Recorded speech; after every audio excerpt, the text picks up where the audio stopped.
Hello friends, how is everyone? I hope you are all doing very well.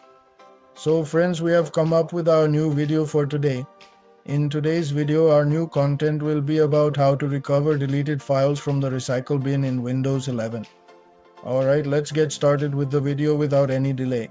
So first you have to come to Windows and right click. After doing that, you will see the personalize option here. You need to click on this personalize. After that, you will see an option called themes as the third option.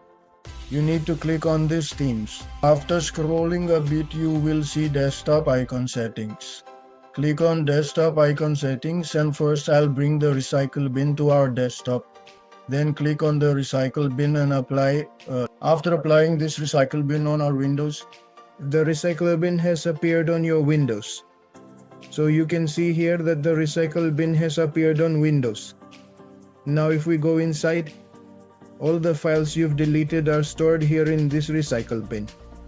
Now, to recover a file from here, right click on it and click here. From here you will find the restore option. By clicking on this restore, it will return to your desktop. In this way, right click on the files you need and click the restore option here. And these will go back to the folder or the place on your PC where you had saved them, whether it was documents or desktop. So friends, if you liked our video, please give the channel a like and can subscribe and share. Now that I'm leaving, see you in the next video.